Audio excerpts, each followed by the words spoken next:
You've got a spider plant, I've got a spider plant, everybody's got a spider plant. They are the living wallpaper of our lives, and there's a good reason for that. That's because they make a really good houseplant.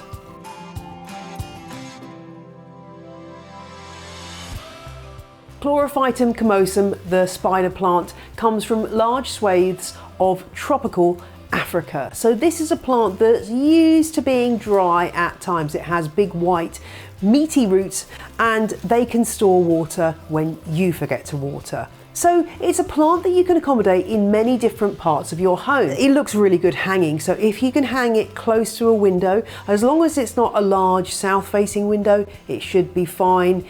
It will adapt to good light conditions and grow much faster that way. And if you want to have it on a plant stand or somewhere where you can enjoy the spider babies coming off the plant, that's how it looks its best.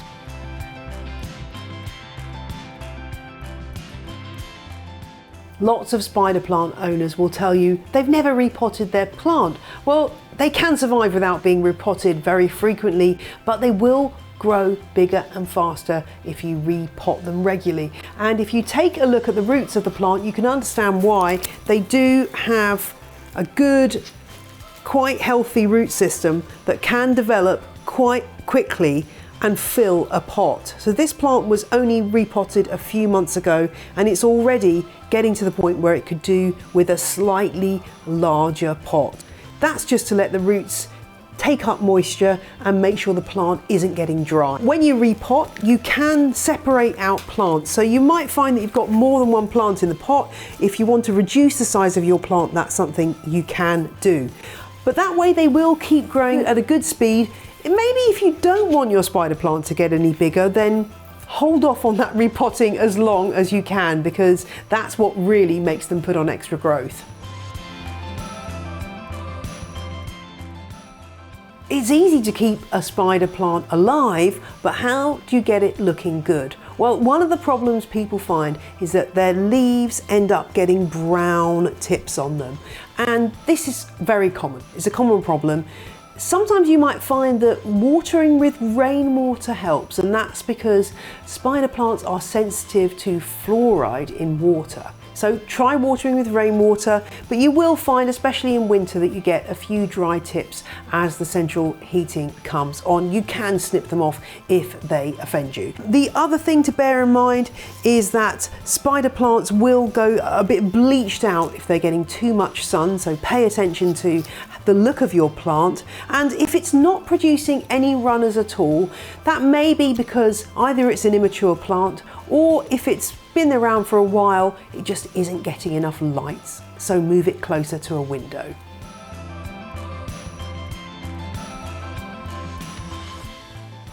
Spider plants are really generous. They're always producing more offspring.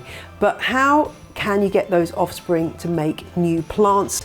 You can leave them on until they get quite big if you want to, but you can also start to get these babies rooted to make a new plant. And the most fail-safe way is to take a pot of houseplant compost with a bit of added perlite for drainage and an unfurled paperclip or a hairpin, and you can just gently press the plant into the surface of the soil and use your pin to hold it in place. That way it's still got the umbilical cord of the parent plant, but it will start putting on roots, and once it's rooted you can just snip it away, and that way you've got a new plant. You can also snip off the babies once they get to a decent size, and you might even find that they produce roots while still on the plant, so those can be snipped off and put straight into soil. If they don't have any roots, you can snip them off with a section of runner, put them in some water, and they'll soon produce roots and can be potted up. The other thing you can do is when you're repotting,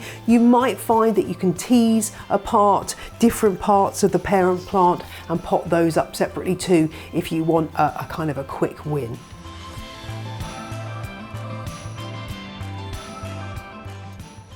Like most houseplants, spider plants are more prone to pest infestations when they are stressed. So in the case of the spider plant, if it's really hot and dry inside, you might want to check the backs of the leaves for red spider mite damage, and this looks like a white grainy stuff on the surface, or in a really bad case, webbing.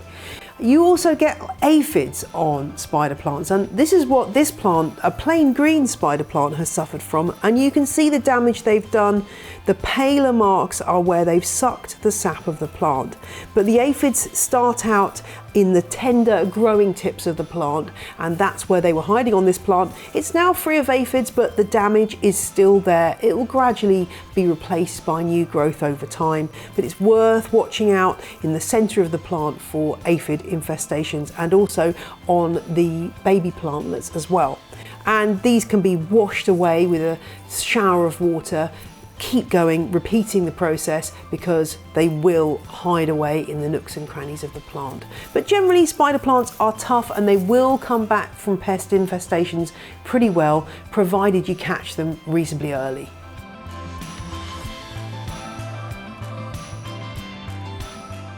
Where it lives in Africa, spider plants are green, but over the decades and centuries, breeders have come up with various different types of spider plant with variegation, and vittatum and variegatum are the most commonly available forms for many years. So vittatum is the one with the cream stripe down the center, and variegatum has a green stripe down the center.